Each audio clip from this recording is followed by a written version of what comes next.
All systems go. Clear for liftoff.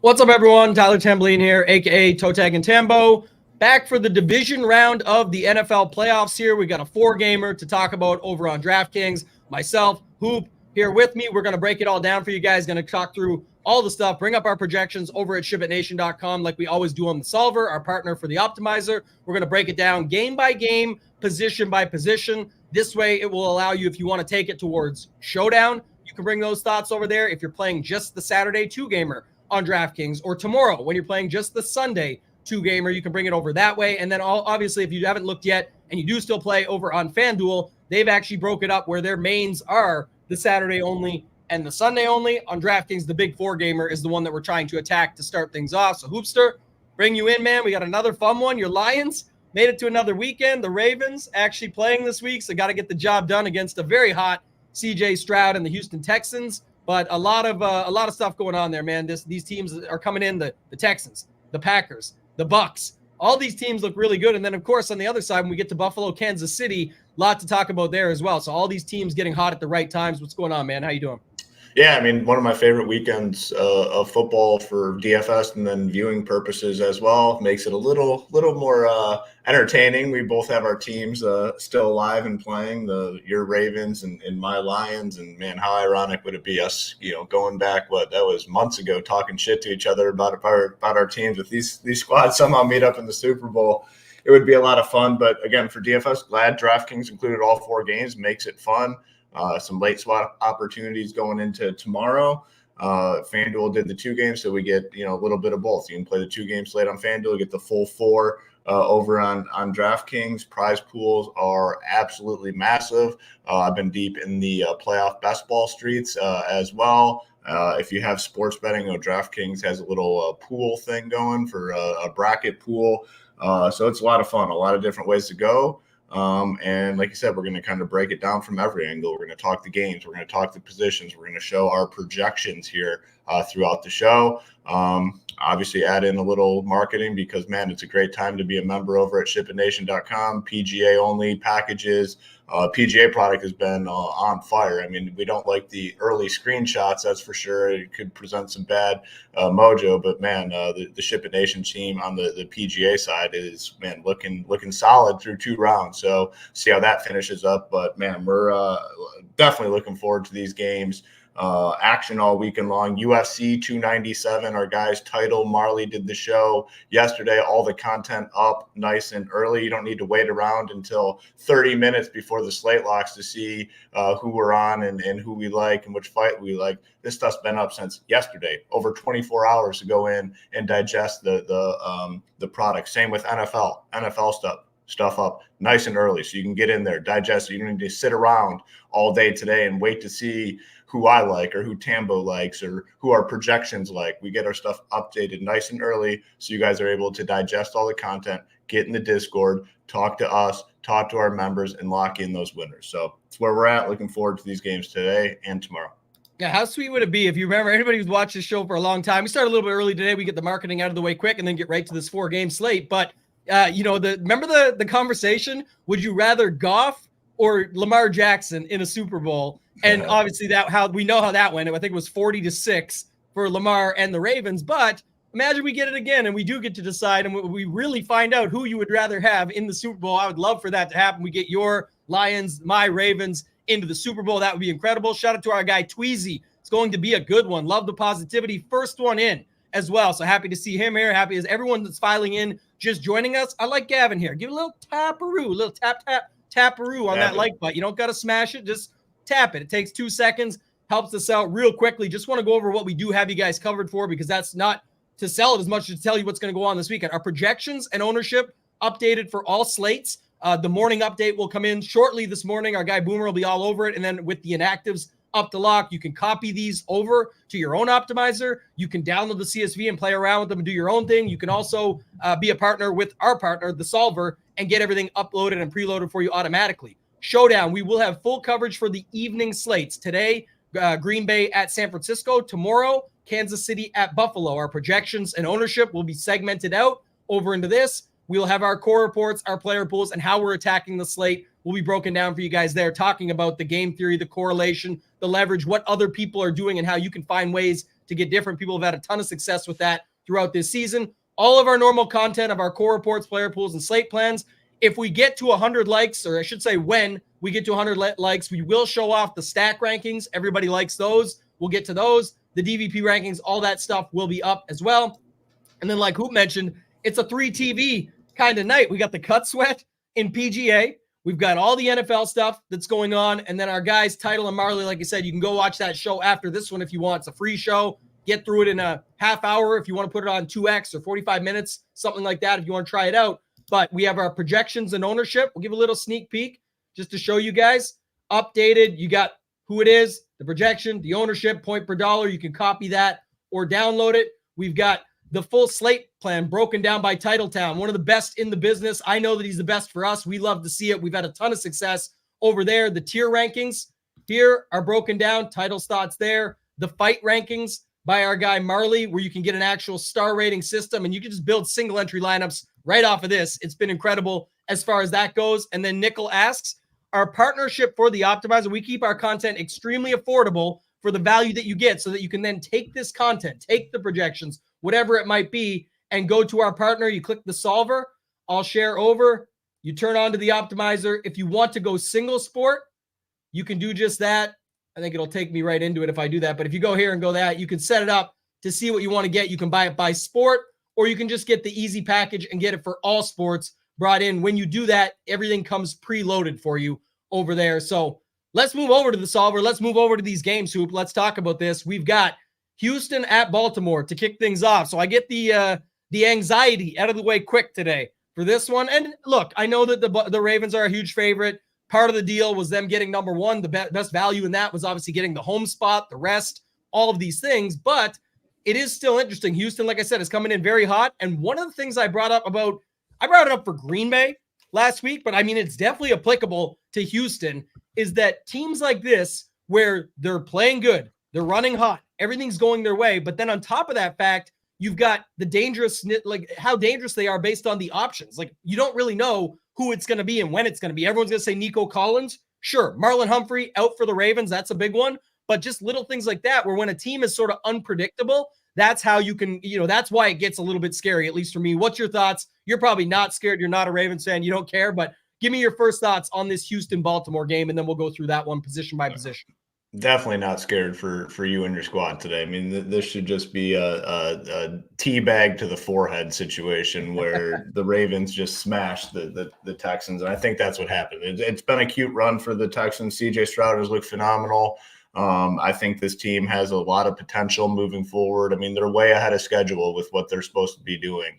Making it to the second round of the playoffs, it's been phenomenal. But this is where it ends right here. Ravens at home, probably the best defense in the NFL, have that bye week. So many different ways to beat the Texans. I think it's going to be a rough sledding for the Texans today. Now, in terms of DFS purposes, what does that do? Honestly, it complicates things on both sides. If I think the Ravens are going to come in and stomp the Texans, which I do, like, how do you apply this for DFS purposes? On the Texans side, Singletary, 5,700, he's showing up as a pretty solid play across the board just because we need the value. There's not a ton of value on the slate. So people are going to go to Singletary.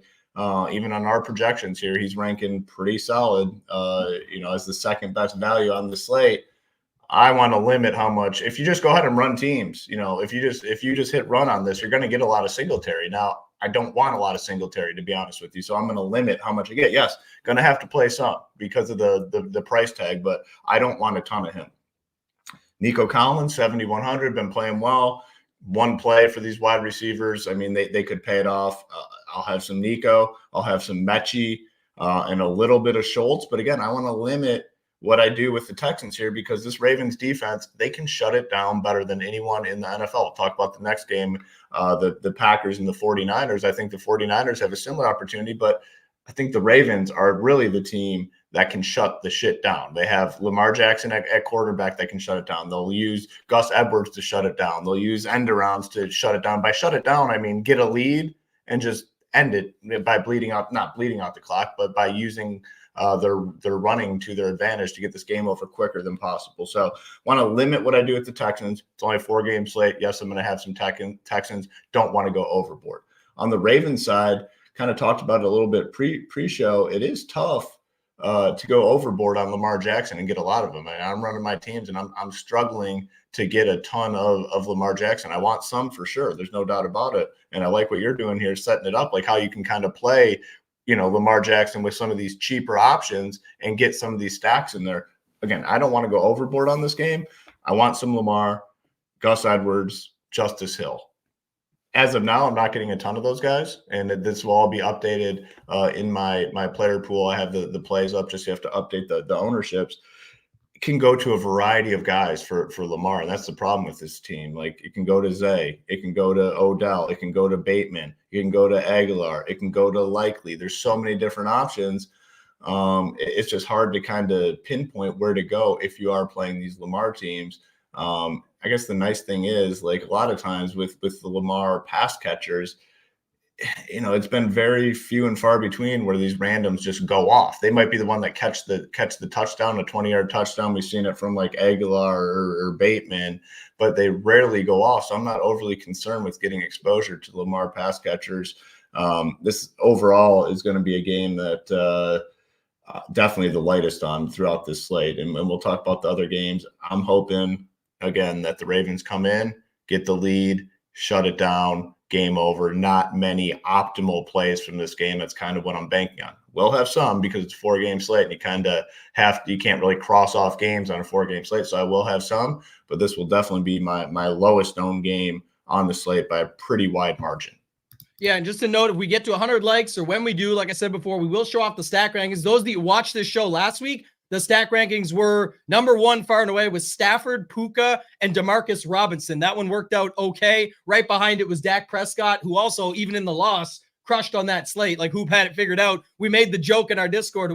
It all went bad for Cowboys fans. The minute Hoop took off the Dak jersey and showed off the Lions, he got rid of the losers, the team, and got the winner on, but it was after he gave his case for Dak crushing on the slate. So again, it just goes to show how hot we're running and how good the mojo is, because that whole situation literally worked out perfectly.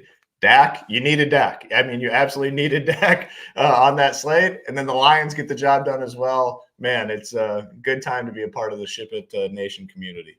The chat's already looking for some Dalvin Cook love. Here's the thing about Dalvin Cook. I'll tell you this, just from my stuff that I read and all the other stuff that you see coming out of some of the beat writers and him getting brought up, is that it looks like he will be in this game. So it's whether you think he gets 5 snaps, 10 snaps, 12 snaps, whatever it looks like. I don't know if that should be the case, but also if like Hoop said, they just teabag them is the wording he used. If that happens, you never know what could happen late. He's a $4,000 min price. You guys have watched a ton of these shows with me. How often am I ever talking about a backup running back and doing this stuff? Almost never. It's not even a bias to the home team. It's just the fact of what could be the case here. And it is a spot you can run on them. You've got Devin Singletary, very popular on the other side, which makes sense. I think we're going to see a lot of this, though, Hoop. This secondary stack looks like it'll be extremely common. We got the news yesterday that there'll be no Mark Andrews. We know people like Singletary just for the volume that he's getting and the spot that he's in. You could see this. I think I'm a little lower on Singletary, but it's not like I'm going to be off the guy. I think he's still a great play this weekend just based on price and only 4 games. We'll talk about it, though, when we get to the Pachecos of the world, the James Cooks. There's 2 Detroit running backs. So I think the running backs in this game, Tampa Bay and Detroit, go overlooked for sure. But obviously waiting on A.J. Dillon news. Even if he plays, I don't know why they would use him very much. Even that the guy, the backup there, Emmanuel, came in last weekend. He was fine. So I don't know if they need him. And then we'll get to McCaffrey when we get there. But for me, it would be Stroud over Lamar. I'm going to tell you why. Just the Lamar thing is we know how to set it up. Like, it's something like this, but it almost becomes more of a Mahomes type situation. And we do have 4 full games. We've got all these quarterbacks that we can use, but it becomes like, okay, You've got the 2 running backs that you want to maybe consider. If it's Gus the Bus, somebody mentioned it here too. All in on Gus in a blowout. Yeah, I like him, especially on FanDuel. But you've got him can take over and rob Lamar. You've got everybody thinking Likely's the guy no matter what. He is a good target for him, but 8 to 10, 12, it may not kill you. We'll have to wait and see. And there's other guys that we're going to talk about that could end up doing more here or more for less. And then you also have, Odell Beckham. Did you say more for less? We know less is more, but I'm saying you could have guys do more. Well, that's what you get over here at SHIPIT Nation. You get more for less financial investment.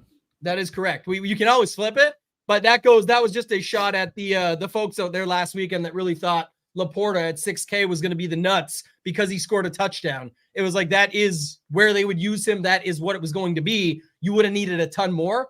But I will say this, if you're, in your Lamar lineups, I think either overstack it, right? And just take some stands here. Like I like this. On FanDuel, I found some teams with Bateman, no Zay Flowers, no OBJ, and you can still get away with it. If it ends up being not those guys, it ends up being Bateman, you can do stuff like this and still have tons of money left over. But yeah, you're taking a risk in Bateman, but you're also taking a risk to try and win all the money. You're not necessarily going to use the same thing everybody else is going to set up, because this would be a more common build and still leaves almost the same money on the table. I mean, some people will go Zay without Odell and still be able to get away with it once you put a cheap D. There's tons of cheap receivers that we'll get to when we get to Detroit with Reynolds and Jamison Williams, Shakir's, the cheap Kansas City guys of the world. Palmer got in the box last week, and then there's other spots on other teams. So anything else, I know we said we go position by position. You kind of already broke it down that way, Hoop. Was there other stuff you wanted to talk about within this game? Somebody asked how much OBJ. Obviously, the chat likes Likely, if you will, but any other thoughts on this one that you want to bring up based on what we talked about there? I think Likely is a great play. 4,700. I mean, tight end's loaded. I mean, what we'll talk about. I mean, every team. Just verify it before I say this. Every team has a playable tight end. Like in some teams have 2 playable tight ends. So I know a lot of people always ask that question: is double tight end viable? Absolutely, it is. I mean, very viable this week. So both tight ends here in play. Likely is one of my favorite plays in this game, to be honest, at 47. I know I didn't talk specifically about him, but he's good, man. He's a good player. And no Mark Andrews, he can be just as productive as Mark Andrews can. So I'm good with Likely. The Odell Beckham stuff, yeah, I'm gonna have some of him. 4,600, certainly gonna have him in my player pool. Gus Edwards, Justice Hill. Again, I'm going to have these guys, but there's no one that I'm going to be like way over the field on in this game whatsoever. Man, where's this one? Kittle Likely. That's one I could get to for sure. Yeah, certainly. Talk more on that later. It's got to be the most loaded. I mean, there's a lot of running backs too, but man, tight end's typically a position where it can be difficult to figure out. We have 6, 7, maybe 8 viable tight end plays today. Yeah, we'll get to Otton later, Kincaid. There's definitely other options. I got to give Jake bringing sharp takes all year long. Appreciate the support always.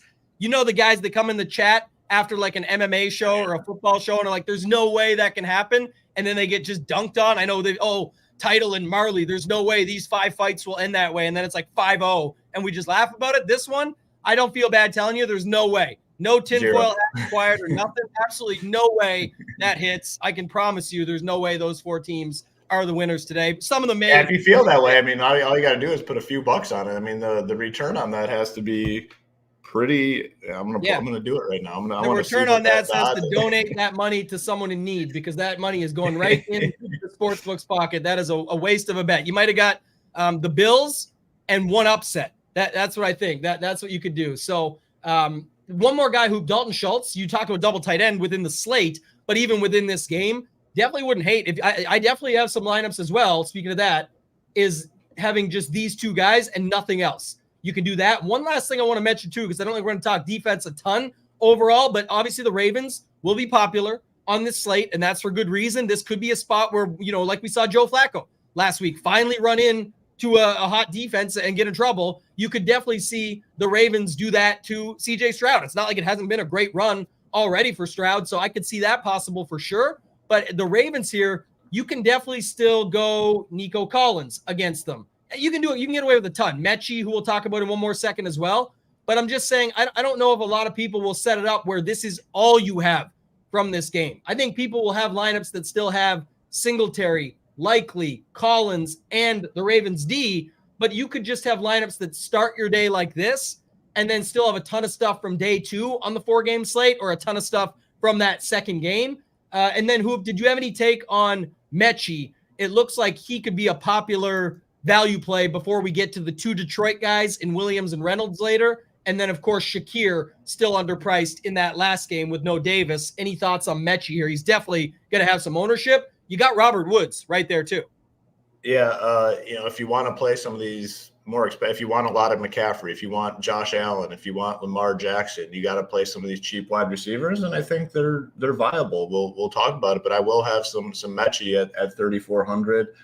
He appears to be kind of next guy up with Noah Brown being out. The results. What did he do for us last week? Because I did have a good chunk. He 3 targets, 44 yards. I mean, they're going to be likely playing from behind here. Like I'm definitely good with some Mechie. Robert Woods was somewhat concerning. Like he just wasn't involved like at all. I mean, he got a little bit at the end. He got the 1 catch for 11 yards, only 2 targets.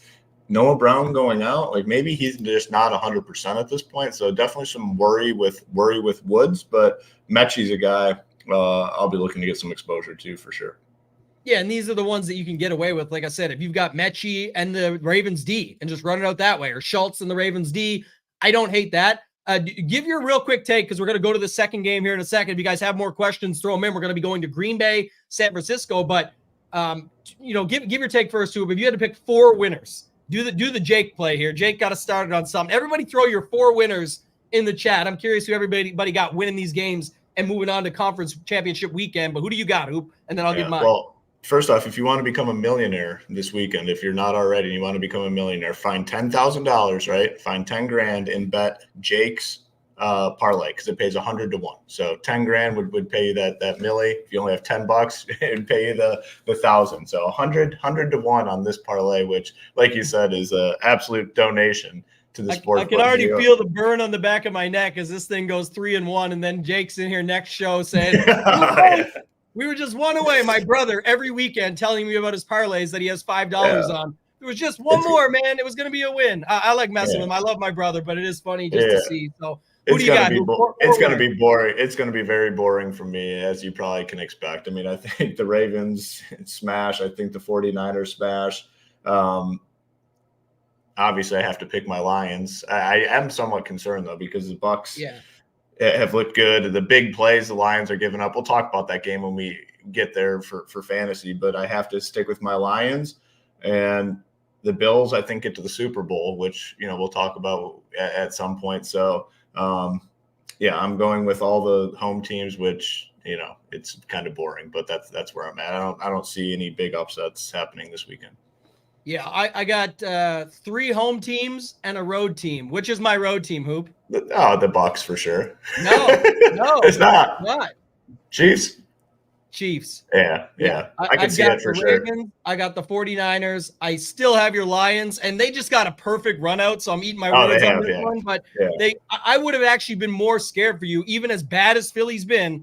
I still just think Philly's a team that would have been able to step up in the spot. Everyone thinks it's Baker time. I'm playing a ton of Baker in DFS. Yeah. We'll talk about it when we get there. We could end up seeing some more back and forth, but I can't get over the fact that everyone tells me there's no way the Bucs lose this game. There's no way the Chiefs win this game if you want to flip it. It's like there is definitely a way Patrick Mahomes and Andy Reid win this game on top of everything else they got on their squad. I think I don't care. I think it's definitely possible.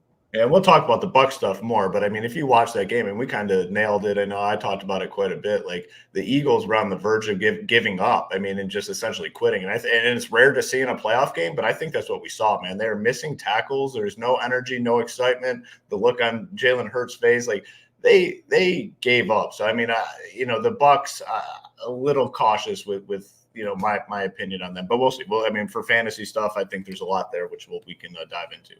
And I also think that the Bucs is the team that everyone expects too. Like the Bucs and the Bills are the two that people think there's no way that they can. Like again, it's not everybody. It's enough people. You watch it, see it everywhere. That's the ones people expect the upsets in. So it worries me a little bit. Like I said, again, we're going back to just Houston here. If it ends up being more of a defensive game, defensive battle between that first game we just talked about, that would worry me some. The other angle that worries me is Stroud, being the rookie that he is, just doesn't care. Like, he goes out, he'll just flick it out there and whatever. Now, the Ravens could eat that alive, and that could end up being the problem for him. But the Ravens don't usually step on any team's throats. They get to a nice, comfy lead, and then they just sit on it and ride out the clock with the running backs that they have, the defense that they have, and hope that it holds up. At least against Houston, you could see it. This is where they earn their spot. The Ravens, of being the number one seed at home all the way through, would definitely be. So I think that's the case.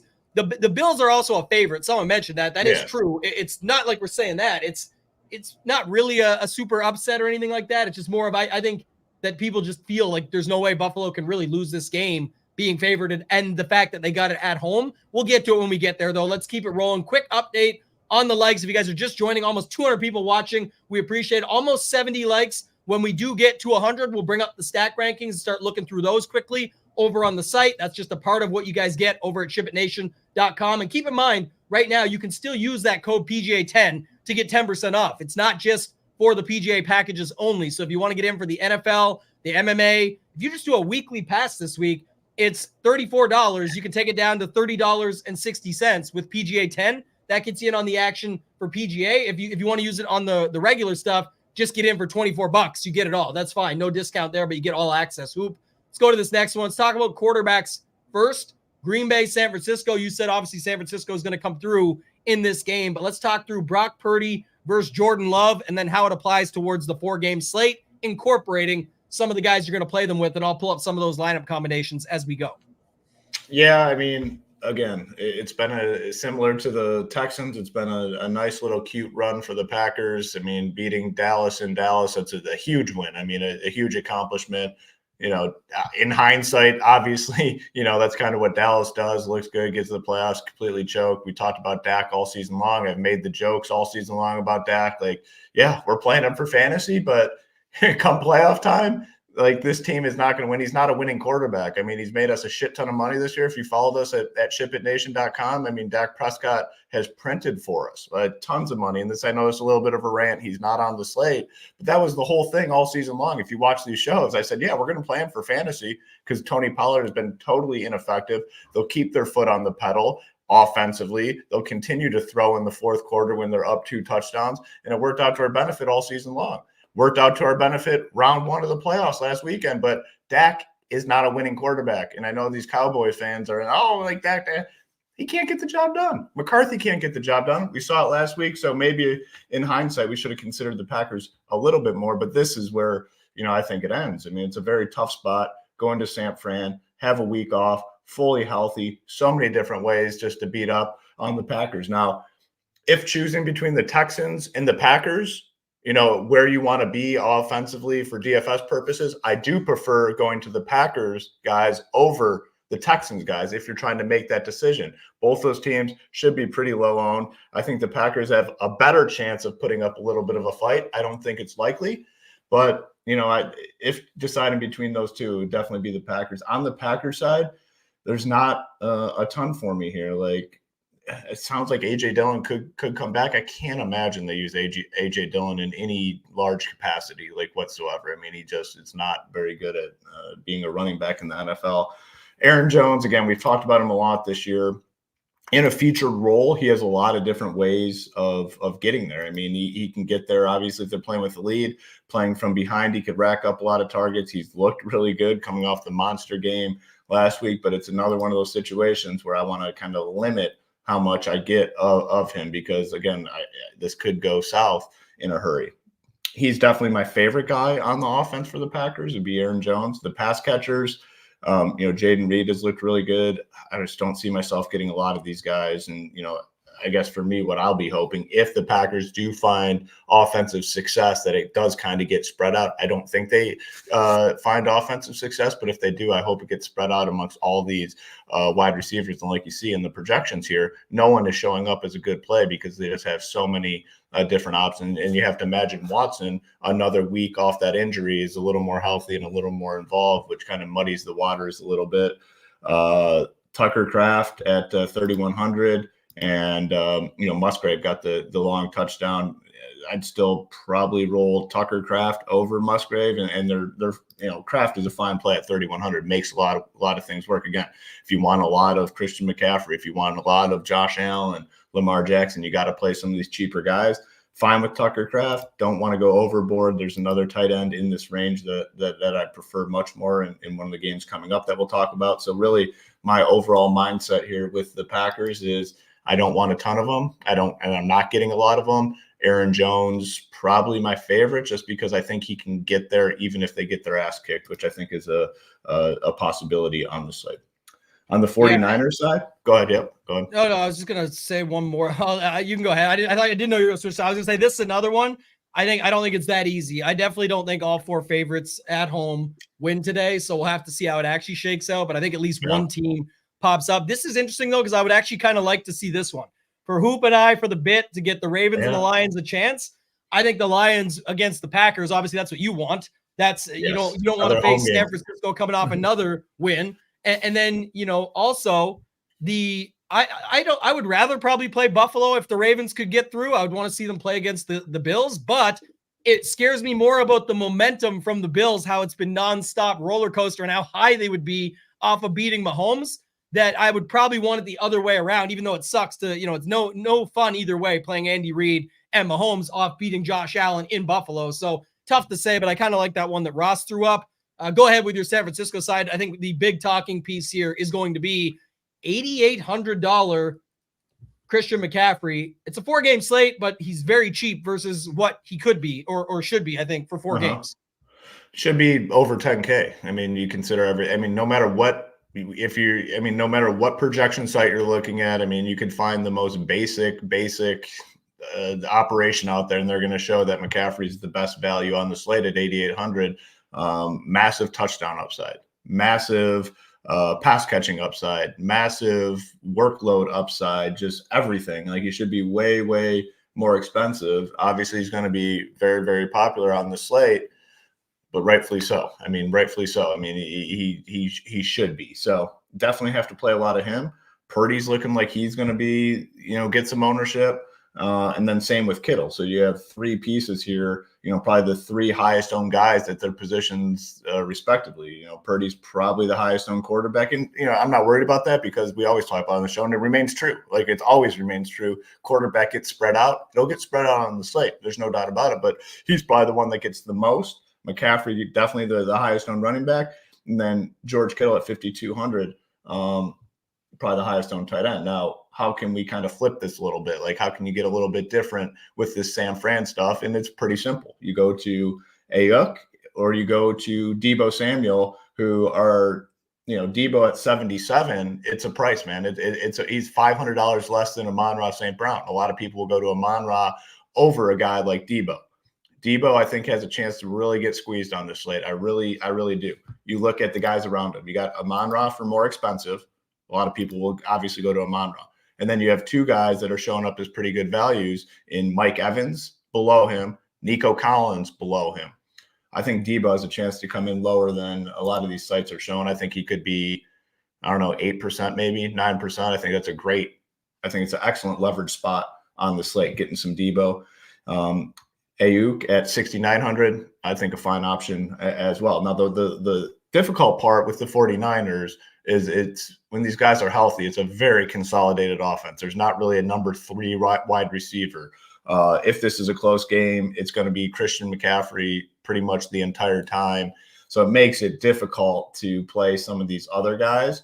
But again, we know how we can get different with this 49ers team. Like, Purdy's going to be owned. McCaffrey clearly going to be owned. And you can still play McCaffrey, I think, with the Purdy stacks for sure. And then Kittle. But, man, Deebo Samuel really stands out to me as a play in this game that a lot of people don't get to. And, again, I think the ownership comes in lower than we're showing. It has to get squeezed. Amon-Ra at 82. You got Nico Collins. You got Mike Evans below. Really like him as a leverage play on the slate. Yeah, good points. And I'll bring up some more, I think. But Justin Sports says, just tuning in, what slate do you think is best? We're talking the 4-gamer, but we're going game by game so that you can apply it to whether it's Showdown or whether it's the 2-gamers on each site for today as well. The 2-gamer on DraftKings is much smaller. It's still as good. There's a couple of tournaments with 100K up top, not, shitting on the slate, just saying it's not the same. They focused on their 4-gamer and their Sunday only, because Sunday only is a big one as well. The showdown slates, especially in the evenings, are huge for the Green Bay, San Francisco, and the Kansas City Buffalo game is going to be massive. I didn't look at it yet, but I think it's huge as well. So the other one was that you just brought up. I will say this, McCaffrey, I like him way better on the 2-game slate than on the main. He said, well, isn't it the same? If he crushes on the 2-game slate, he's going to crush on the main. There's just more opportunities for ways to get different on the main slate, using a wide receiver in the flex, getting enough or a better point per dollar from different running backs, more options, all the obvious reasons. But just to note that, plus the leverage opportunity on the 4-game slate. Like on a 2-game, he's already going to be massively owned. The best way to get leverage when someone is massively owned and you like them and there's only 2 games hoop, what is it? Lock button or heavy exposure. That's the only way. So just move on, put them in and move on. I don't think you need to do that on this 4-game slate. And that's why when Justin Sports says, what slate do you think is best? I like the 4-gamer. I think there's more leverage opportunity. And I think a lot of it does come from within this game, because you'll note that even on the opposite side, like Aaron Jones, especially depending on what that AJ Dillon news is, I should say, people will definitely still want to go to Aaron Jones. So you can look at ways to leverage this game up both sides. I put one up here real quick, but like Hoop said, you don't even need to add Ayuk. But if you just had Purdy, Samuel, and Tucker Kraft, that's already a way different lineup than what most people are on. Debo is your CMC. Tucker Kraft is your he's everything, really. He's your Aaron Jones. He's your Jaden Reed. He's your Christian Watson, whoever. But then you can also go to it the other way, and I'll get Jake back into our good graces here. I do like this call. This would be flop lag. I cannot see people going back to Jaden Reed after they loved him last week, but saw Dobbs break their heart, and now see Watson at just 4,200 and see Aaron Jones, whether they like AJ Dillon or he plays or not. I just think there's a lot of different ways you can leverage. So on the 2-game slate, I like this game both ways. But if you do want to look at it from a 4-game slate perspective, or the 2-game where you want to lean heavier on the Houston-Baltimore one and you think Stroud pushes the pace and we get something going there, one thing about Aaron Jones is we do know how to play him. If it's going to be an Aaron Jones day, I got no problem just stopping here. But realistically, you have to remember, this is already a price play in the Packers defense. So why I pair them is because typically if Aaron Jones is scoring a couple touchdowns and they're up, the Packers are able to sit back, do some damage as well. We've seen Purdy make mistakes. We've seen a spot where you can hold a guy like Christian McCaffrey to 20 to 22 points. I know people don't think it's going to be today. Maybe it's not, but we've definitely seen 13, 19, 22. There was that stretch for a while there, 23, 14, 14, 20, 21. They can do that. It's not really about what the defense means for that. It's just a way to get a cheap D to fit everything else. But you can also do something like this because of how diversified McCaffrey's game can be and how versatile he is, I should say. You can definitely do something like Ayuk to catch the one big touchdown that may not do enough for the overall stack for Purdy, but it does enough in this mini stack to do it. And then you can fill it out with Houston, Baltimore guys on the 2-gamer, or on the 4-gamer, you can obviously start stacking up Tampa Bay, Detroit. If you see that one going back and forth, you can stack up Kansas City, Buffalo. If you see Allen and Mahomes having a game for the ages on the offensive side of things, and it's not a defensive football game there. So lots of different ways you can go in this one. Kittle, who you mentioned, I do prefer Kraft over Musgrave. You missed the top of the show, Jake. Already hit that. Dalvin Cook, you rewind back to talk about running backs. I had a whole segment on it. Running back, Aaron Jones, McCaffrey, I don't see going crazy here. Wilson did get in the mix last game a lot more. So if you want to see, or at least enough, I should say, if you do see AJ Dillon out or you want to take a risk, I don't mind the Wilson play. And then the Jordan Love side, Hoop, very stackable in this game. You want a way to use Christian McCaffrey differently. Maybe it's better for the 2-game slate, but just in general, I mean, you can mix and match this one a bunch. There's a lot of guys, and we're not even getting to the Meltons, the Wicks, going back to the well on Dobbs, who went 6 for 151 with a touchdown last game. There is a lot of different ways you can do it, but Love is another guy that has not been afraid to chuck and just get after it. And what I said off the top of the show, I used them last week. I'll use them again. This is a team that's very versatile in their own right, where you actually don't know who it's going to be. Could be a Reed game, could be a Dobbs game, could be Watson, 2 touchdowns, could be Tucker Kraft, 2 inside the 10 or something like that. There's a lot of different ways, but Love has consistently showed up and showed off. And really look at it again. Another, just constantly putting them up. 23, 23, 28, 23. 19. I'm rounding up on all these for him for our guy, but like 24, 27, 24. No credit really given to this guy. And you can say he sucks. You can say whatever you want about him if you don't like him. But for DFS, which is all we're here for and all we care about, he's been plenty good at his price tag coming through with those scores. So I'm going to have him for sure. I'm going to mix and match him with all these guys. By the way, you can play him with Aaron Jones. Like if you like something like this, I'm fine with it. If you like something like this, we're going to talk about this one later on, but we've seen this plenty of times. It's like, I call it like if you don't get the big play, let's say San Francisco shuts them down on some of those big plays because guys like Reed and Dobbs and what they've seen just happen. Watson, of course, falls in that bucket as well. You could definitely just try and do what I call sort of lock up the red zone end zone and get Love, Aaron Jones, and the tight end. I know Musgrave's back, but we still saw Kraft be involved and he's cheaper. So it's up to you. You could fit in Musgrave here if that's what you want. I'm just showing you different ways you can build it out while you still play a McCaffrey. You can also really leverage the spot and do what Hoop said and get even more money back and do something like this and still have 2 full wide receiver spots left for somebody else. So anything you want to add with this one, Hoop, and then I even broke down the defenses here, but I think 49ers, a pivot off of the Ravens, who should be popular. It's fine. They'll still have ownership for the 49ers, but then the Packers with Aaron Jones, definitely a good way to play that combo, I think. Yeah, I like everything you said there. I mean, going through and kind of laying out the way to build these teams, I think is super, super valuable. And for me, I'm struggling with the Packers side to really get there all that often. I mean, the pass catchers are so many different guys. They now have the 2 tight ends essentially in the mix. Aaron Jones and then maybe AJ Dillon come back. I don't think AJ Dillon's going to have a massive role, but if they get the ball at the 1 and AJ Dillon's active, he has a pretty good chance of being in there and being the guy that gets it. So not a situation that I'm going to be super high in. But again, the one thing you do have working in your favor, I think, which is the most important point that you brought up, Jordan Love's willing to just sling it. He'll go out there and do it, and that's probably why this team has had so much success. So that's the one thing definitely working in the Packers' favor. Yeah, very similar to those Texans. Let's go to the Tampa Bay Detroit game. We'll keep this thing moving here. We got Baker at Jared Goff. Start with the quarterbacks, Hoop, and then move us through from there, how you see this one playing out. Hashtag no bias. Got to bring this game from the true perspective over there. We see that Lions hoodie on, but give us your thoughts on this game and how it shakes out from a DFS perspective. Yeah, I mean, pretty good run out, obviously, for the Lions. They get this home game favored now by a touchdown, and probably rightfully so. Like we said, with the Bucs situation, I mean, yes, they looked really good last week, but that's a team that quit, man. You can't convince me otherwise. The Eagles team quit. They quit down the stretch. They quit in that game. They looked like shit. There was very limited effort, I'd say, on the Eagles side, which definitely made the Bucs stuff look way, way better. And obviously, Vegas isn't buying it either. I mean, they immediately posted this line at 6.5.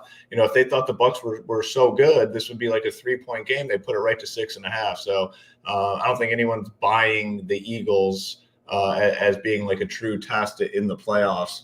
But again, they went out there and got the job done. So how does that apply to DFS for this week? Well, we're looking at a game that has a total of 50. It is the only game in a dome, which is obviously important this time of year. And I think there's some dynamics in this game that leads me to believe it has a pretty good chance of seeing some back and forth. I'll start on the Bucs side. Baker's look pretty good. Like, there's no denying it. Like, it's cool to see a guy kind of have a career resurgence in a new situation. That's kind of what's happening here for Baker, and he's feeling it. I mean, you can see him on the field. Like, he's into it. He's feeling it. He's playing well, and he's 6K. So I think Baker is certainly in play. And the reason I do like him, yes, I'm a Lions fan, hoping the Lions get the job done, but they're giving out the big plays. We saw it last week, even to the Rams. Like, we've seen, Puka kind of went off. The 30, 40-yard touchdown to Tutu Atwell, who didn't play at all, walks off the sideline and catches one and goes to the house. The Lions are giving up big plays, and they have been all season, or at least the second half of the season. The Bucs have big play guys. Mike Evans can get loose. We just saw Chris Godwin catch a 40-yard touchdown last week. David Moore, long touchdown. So I think, man, the Bucs can be productive offensively. Cade Otton, I mean, tons of targets last week. I mean, you like seeing from a tight end perspective where a guy just keeps looking to him and a lot of shorter, smaller stuff. 11 targets for Cade Otton. He's only 3,500. I am definitely taking my chance on Cade Otton at a position where it's not like he's going to be popular. We've talked about there's so many different guys at tight end. there's 4 or 5 guys probably 4 guys are going to be more popular than Cade Otton, guy who saw 11 targets last week. Like when I just feel like when a quarterback starts going to a tight end, they'll just keep going if it's working. Cade Otton, I love at 3,500. I think Mike Evans has a chance to get loose for a big play in this game. 7,200 in on him, in on Godwin. I do want pieces of Trey Palmer and David Moore as well. If I'm going to be high in this game, I want to have exposure to everyone here. Rachaad White, again, we talked about Rachaad White all season long. So many different ways to get there. He can get there in a trailing game script. He can get there if they're playing from the lead. He gets the goal line work. He can get 100 yards rushing. He can get 10, maybe 8 catches or something like that. So Rachaad White, and it has the benefit of being in the dome too. So I do like Rachaad White. I like this entire offense for Tampa Bay. Lions side, again, I think this game has a chance to kind of shoot out and score a lot of points, which is good for fantasy. Definitely in on the Lions side offensively as well, even in on the Jared Goff stuff. I mean, Baker 6K, Jared Goff 63. You look at the high-priced quarterbacks on the slate, Lamar Jackson 79, and then Josh Allen 8K. These guys are coming in $1,700 to $2,000 cheaper in DraftKings salary, which does make a big difference on the slate. Like you're going from a punt at tight end to George Kittle. You're going from a punt at wide receiver to Zay Flowers or something like that. The upgrades are pretty substantial when you start talking $1,700 and $2,000.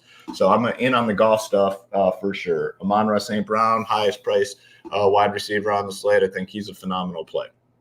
Jamison Williams, Josh Reynolds, good plays, cheap price tags. Williams 3,600 was out there a lot. Josh Reynolds was kind of like the go-to guy outside of Amon-Ra St. Brown. 7 targets last week, and that's back-to-back weeks. Obviously, the week before was in the regular season, but 7 targets, 5 for 80. You'll take that at 3,700.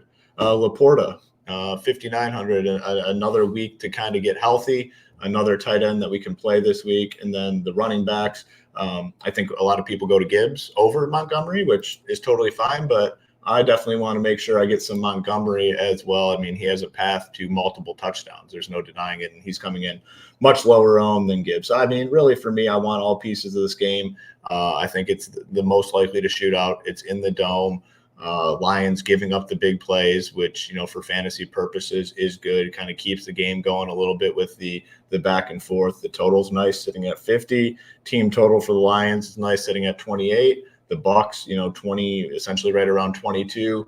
I mean, honestly, this is a game where I like all the pieces, and I think it's the most likely where we see the back and forth going on, which is good for fantasy. I could see that. Also, the chat's bringing up some good points, and I could definitely see this be the game you need one of the defenses from.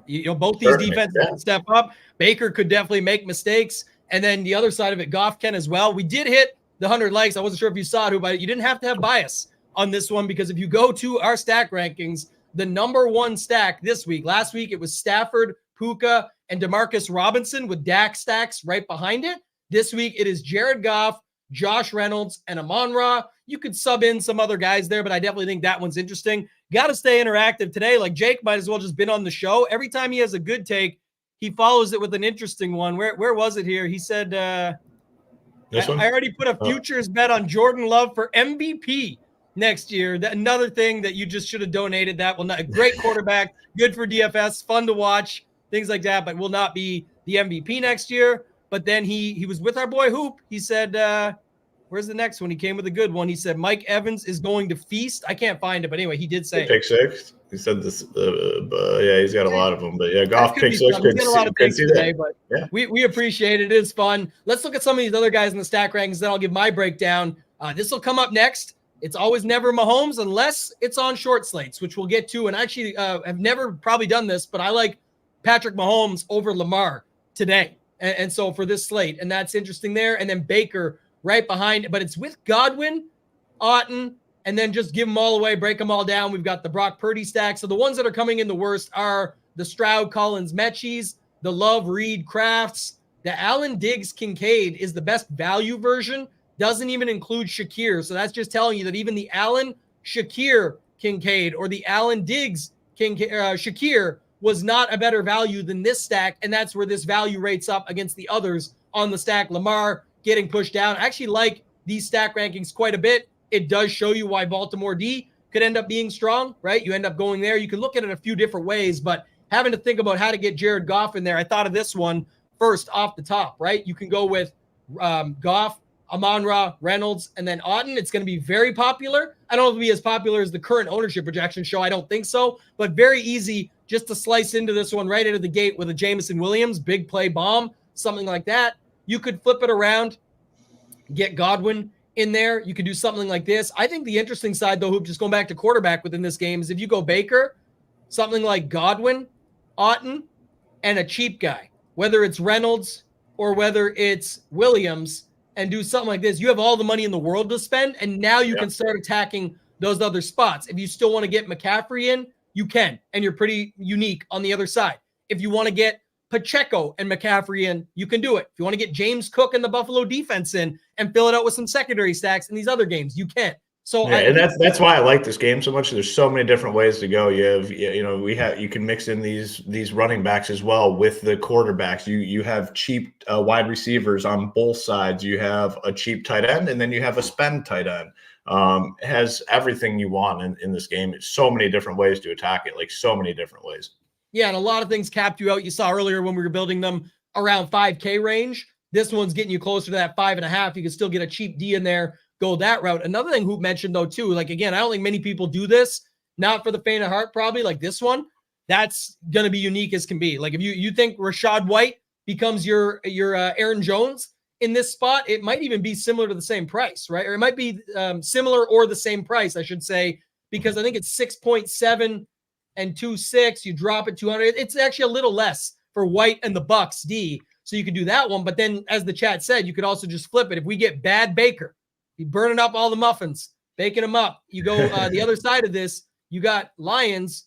It's probably Montgomery, but it could be Gibbs as well. And you get that in there. Also, that's another one where it's a little bit more than that, but this one's got to be close, right? 2.6 and 6.7. It might be almost exact. It might be off by 100, but this is another 2v2. If you had like a Green Bay defense with a Aaron Jones, if you weren't involved in this game, you could switch it up and be the running back and the defense in this spot. I still don't like Laporta. It's not the Q tag. He's not going to have much ownership. It's not just that. The price, 5.9. I'm going to have more Kelsey. I'm going to have more Kittle. I'm going to have more Otton. I'm going to have more Likely. I'm going to have a lot more guys on this in this tight end spot. And even if you go double tight ends, there's Schultz you can mix in. There's lots of different ways you can get different at tight end. I do prefer Amon-Ra, Reynolds, Williams if going here, or getting unique and playing the three, like some of these three running backs, not all three together, but I'm saying putting in these running backs within these games, putting in these defenses, definitely like Baker over Goff, even though the stack rankings like Goff,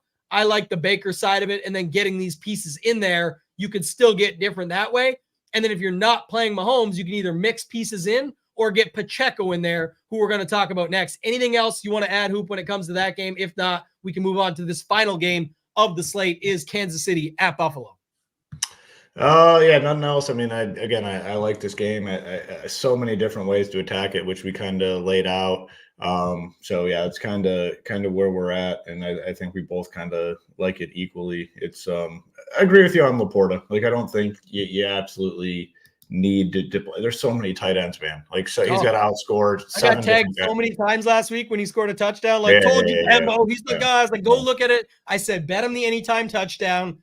You'll make money no matter what if you bet that, and the two touchdown bet. He didn't get the second one, but you still made money on the anytime, and you did not anywhere near need him in DFS. So that's just the only thing I will say is I will have some just for the reason of me being all over this game. I want this. And if you're stacking this game, fit him into your game stats. I get it. Yeah, and that was a good call. Like, I was more on him before we did that show last week, and talking through it with you and Title, I realized, I probably don't need as much, and I think I ended up fading them, and it definitely worked out. But this week I will have another week to heal, and again, really like this game. Chiefs, Bills, this is going to be an interesting one, obviously, and you have the Bills, one of the hotter teams in the NFL since they fired their defensive coordinator, and then you have the Chiefs, who talked about it last week. Do they have a chance just to kind of turn it on when the playoffs started? Now, I think that a lot of variables working in their favor. The very, very cold weather. I mean, Miami definitely didn't stand a chance in that game. And when we talked about on the content, another situation that we really nailed last week where, we knew Miami was in big, big trouble going to KC, playing in that, really, really cold temperature, frigid temperatures. They got the job done. They beat their ass. How does that apply for this week? Man, this is an interesting one. Very interesting one. On the KC side, you always talk about it. Never Mahomes, but it's a smaller slate, and now he's starting to build the repertoire with some of his pieces. Rashee Rice and him. I mean, they're locked in. I mean, big stuff happening for Rice. I think he's a phenomenal play. Travis Kelce, 6K at the price tag now where we don't need like the monster games out of Kelce. We don't need Kelce to go ballistic at 6K. If he can get 6 for 80 and a touchdown, we take it. He's looked bad, though. I mean, a lot of drops. And again, I wouldn't be surprised at the end of the year if he just says, all right, I'm cool with this. I'm out. He's got all that Taylor Swift money now and all these commercials. I mean, it's intolerable what he's done to his image, unfortunately. But he's making a shit ton of money, so he's probably happy and doesn't give a shit what people think about him. But for this week, 6K, Kelce in on Rice. How do we get some of these other pass catchers? Hardman, man, they want to get him going. They want it to be Hardman. Had to drop, I think 2 drops. Think they keep going to him though. They just don't have it with anyone else. Valdez-Scantling can't get the job done. Watson, I don't mind at 33, but Hardman definitely stands out 3K flat. Pacheco, 6,400. They want to win nasty, grinded out sort of games if they can. We've talked about it all season long. If they have any sort of lead, Pacheco is going to have a massive role. Like we saw last week, had him in the Wildcat. He was able to just kind of run it in out of that Wildcat position. So I think Pacheco is a fine running back play. And then, I'm going to be in on the Mahomes stuff more so because of the price tag. We talked about it. If you want to get to those top-end guys, Lamar or Josh Allen, Mahomes is sitting there $1,200 to $1,300 cheaper. And then in the playoffs, you can kind of count on him to run it a little bit more. At 41 rushing yards last game against Miami. So I think Mahomes is a totally fine option here. So in on a lot of this Chiefs stuff. In terms of the Bills, Josh Allen, big game obviously last week as well. 34 fantasy points. He ran it 8 times. I think I do prefer him over Lamar. I mean, it's just easier to know where you need to go. I mean, he's not going to spread it out to 6 different wide receivers. Like he's going to Diggs, he's going to Kincaid, Shakir, Knox, a lot of different ways to go. If you are stacking Josh Allen, James Cook, I think is fine. I don't absolutely love James Cook. I'll have some of him. Again, when Josh Allen is going to run it 8 to 10 times, that definitely takes away from James Cook at least a little bit. And you can anticipate Josh Allen running a little bit more in the playoffs. Shakir, I talked about him, 3,800, another one of these cheap wide receivers, which just kind of, you need these guys by necessity. If you're playing the Christian McCaffrey stuff, if you do want some Josh Allen stuff, it's like hard to not play some of these cheap wide receivers. Shakir fits the bill at $3,800. Stephon Diggs, again, I think has it. People, I might just be overplaying Stephon Diggs. I want some. Like I got to stay on Stephon Diggs a little bit. 7K flat. If this does turn into a passing game, like you definitely want him. He did have 9 targets last game. He just hasn't had the explosive plays. He hasn't had the monster game. Could come at any point. So I want to stay on Diggs. But overall, I do like a lot of these pieces here in this game. The one concern, though, is both these teams are good winning an ugly game. So either team gets a substantial lead. They're going to try to grind out the clock. That's somewhat concerning. But, it's a game I do want to be on most of these pieces for sure. One bet I like, first touchdown, Stephon Diggs. I think they get up early. I think they step on it right away. Anytime's like even plus money, but I like Stephon Diggs' first touch. I think they get him involved in this game. The targets and everything have still been there. It's not necessarily it's just missing the big plays. It just hasn't had the big plays that we've seen in the previous seasons. I mean, it really could come at any point. I like that call.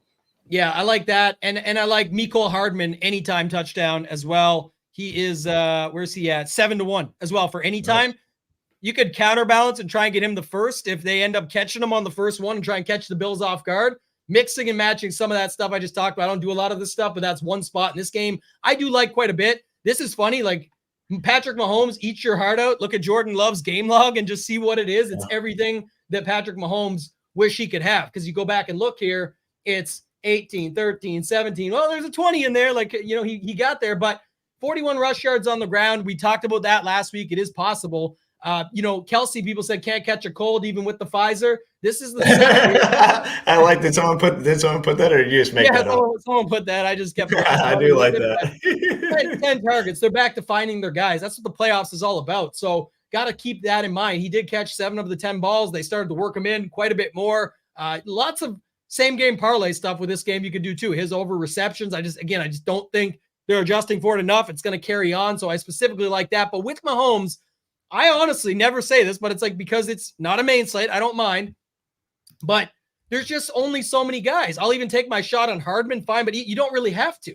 Like, I feel very comfortable about this being the condensed offense with one of Hardman, MBS, or Watson. And that's it. Versus with the Ravens, like I said, not only do I have to worry about Dalvin Cook maybe getting some carries and stealing it at the line, Justice Hill, Gus Edwards, that's just at running back. Then there's other silly stuff that they can do with other positions. So I think this is just where I feel better about it. And the price is right. 6.8K on Mahomes in a playoff game with something to prove up against Josh Allen. All narrative there, but just to note, and Nick found it at a better number. That's definitely fine. It's the bet's the bet. Just go find it. That's what I'm saying. Like, that's the first touchdown for Diggs. But just to say it, you pull these guys off the board. The other way, like you said, Hoop is also very condensed. You go with Allen, you go with Diggs, Shakir, Kincaid. This will be a spot, though, I will say, if you want to leverage Shakir, I actually think it's through Kincaid. And again, if Diggs just gets that first touchdown and nothing else, it's probably not Diggs. So that's where I'm saying there is other ways you can go about it. One of the unique ways I like for this one, I really like this build. I like, again, what I talked about earlier, locking up the end zone with a team at home that wants to keep it, pretty solid when they get down there. Could end up being Knox instead of Kincaid. But again, the thing I always say, Knox, bet him 2 touchdowns, because the thing about him is, like, he may not come through as just the guy that gets end zone touchdown, or bet him anytime, whatever you want to do. But I'm saying he is cheap. He's nice. I'm going to have him in some of my game stats. But what I like about Kincaid is he can get the same touchdown as Knox does. Yes, you pay more for it, but he could also chop him up over the middle with Snead on Diggs or something like that, where you end up having 5 for 60 and a touchdown, and that ends up being helpful and goes against a very popular Isaiah Likely in that same price range, goes against Dalton Schultz in that price range, is $400 less than Kittle, who we talked about in that previous game with San Francisco. So keep that in mind. DFS versus betting. We always talk about this. I do, at least, to try and bring it up, angles to attack. This would be a really nice way to go about it. And you could still get a Pacheco in there and have almost 5K, even with the most expensive quarterback. You could still get Rice in there and have almost 5K, or you could pull the trigger on Hardman, who Hoop and I both like as the cheap option here. You are flipping Shakir down to Hardman as the cheap punt within this game, and then you're getting some unique setup with Allen, Cook, and Kincaid, and still have almost 6K left to use on these other positions. So lots of different ways to go about within this one. I'm just seeing if I'm missing something. Both these defenses, I definitely like. I think they're fine. I wouldn't mind something like a Cook and a Bills D, I think is fine, or a Pacheco and a KCD, something like that. Anything else you've got to add here within this one, Hoop, that you want to talk about for KC Buffalo, or any other questions or thoughts in the chat that you saw? Yeah, both the defenses are reasonably priced, like you kind of alluded to. The Bills 2,800, the Chiefs 2,700. I think both adequate plays on the slate. The Ravens are up to 35, the Niners are up to 34, Lions are 33. Both these defenses are solid. Yeah, and we talked about double tight end certainly in play. I mean, that's probably one of the most common questions. Like on the main slate stuff, it's a little bit different, and people always ask, I played 2 tight ends. On these smaller, shorter slates, 2 tight ends definitely in play, and even more so today. We talked about it. Like, every team has 1 tight end that's playable. A couple of these teams have 2, so we're looking at like 8, 9 tight ends that I think are in play. You can play Knox. We saw what Reverend Jordan did last week. Noah Gray could potentially get in there. So there's a lot of tight ends in play. Double tight end certainly in the conversation. Yeah, Likely and Kincaid is one that I would definitely be looking at today. Kincaid, man, you can tell, like, they love looking to him in the red zone, deep plays. Like, he's a solid play for sure. Yeah, the thing is, look at how far, again, you've got Kelsey for sure still going to get some love in this spot in this exact game. You've got Kittle is definitely getting love as a way to save. If you can't get to CMC, who's, 8,800, he's not expensive for this slate, but when people want to get their other guys into their stacks, Nico Collins and Mike Evans and Amon-Ra and some of these other dudes, it gets hard to afford. So that's a guy you can pay cheaper on for San Francisco. Laporta will get a little. People definitely are on to the Cade Otton bit here at 3,500. It makes sense. I get it. Crab, Schultz, likely. How does Kincaid end up there? So I actually loved that call. This was one of my favorite tight end double stacks when it was brought up earlier. Likely and Schultz will be popular. I like getting Kincaid into it as well. You mentioned it. They're definitely using him as a lot more than just a tight end. They want to use him up over the middle. And don't forget, there's no Gabe Davis. Everyone just assumes Shakir because that's fine, but that's another thing. Then why aren't you looking at this build? Why aren't you going here? And I know some probably are. I'm not saying nobody is, but then I would consider this. Let's go to here. Let's go back up to Kincaid. Pick your poison on Kansas City. I mean, real quick, who is your Kansas City guy that you prefer out of Kelsey, Pacheco, Rice, or just saving the money and dropping down to Hardman? Probably a bit too off the board, but we'll be using him in stacks and stuff. What's your thoughts there? I prefer Rice over Pacheco or Kelsey. I mean, I think the connection with Mahomes is real. It's been going, strong, and it's improved all season long too. Like at beginning of the season, didn't have much. Now, man, like Mahomes is catching Rice when he's on the run, when he rolls out of the pocket. I think he's preferring to go to Rice even over Kelsey at this point. So I really like Rice. Yeah, shout out to our guy Swoop. It's always good to have a feeling. The thing is, as we talk about all the time over at ShipItNation.com, and that's part of joining the community and actually getting into the Discord, if you're always going off your gut feels and things like that, it's, I don't know what your success level is with it, but I can tell you for me, it's bad. Usually it's opposite of my gut than what actually ends up happening. But, some of the thoughts and the process that we put into it are key, because little things like this, where I see you bring this up, if Kohler gets in again, this is an anytime touchdown bet. If he gets in and wins the slate for you, that's awesome. But think about over 100 slates. How many times is this going to happen for you? And you'll say, oh, it only needs to happen once. You're waiting for that stuff for a very long time. Someone brought it up earlier. You play MVS every week for these Kansas City Chiefs. You still be waiting at that stop trying to get to the finish line because it's not happened yet, and it probably won't be happening again this week. So definitely want to keep people thinking that in mind. I don't mind a stack like this and then just touring around for other stuff that you can do, right? Like if you go here, maybe you can still get McCaffrey in. You get your 49ers defense in. You still have 4.8K. You get some other guys in there from these other games. I think it ends up being like a Singletary. Then you've got to trust a cheap Detroit guy maybe, and we won't fill it out completely, but just to show you, like there's builds that can get there. That's still left 5K. So lots of different ways to attack this slate. We've got you guys covered over at ShipItNation.com. If you're not a member yet, now is the time to join. If you want the golf only package, you can get in. It ends on January 24th, where you get the introductory pricing. $239 is at $199, $39 is at $34. But with the code PGA10, you also do get an additional 10% off. Also want to make it known that if you do use the code PGA10 and go back to it here, go back to Ship It Nation, go to Join the Nation, you'll see where it brings up our all access options. You can get it down to about $2 a day. If you join the monthly, it's around $30 and change. You get all the sports we cover, the projections, the ownership. Listen, last pitch on the way out, but I'll get Hoop's final thoughts in a second. The other sites are bumping their prices up. There's sites that are charging over $100 a month for one sport. There's sites that are charging $60 a month for golf, $80 a month for golf. With football being at the end, that's the thought process there. But a lot of sites are charging a lot more. If you want to get away from that, you can see it. If you want to take a shot, go into it. You can get as low as $59 a month for all sports or $49. And if you use PGA 10, you can drop this to $539 and lock in a whole year from right now. So it'll get you right through to these playoffs and do it that way. Let us know. Hit me up on X at ToeTagginTambo if you guys have any questions and want to chat about it directly. Hoop, final thoughts from you and for this slate, and then we'll get out of here at the top of the hour like we'd planned.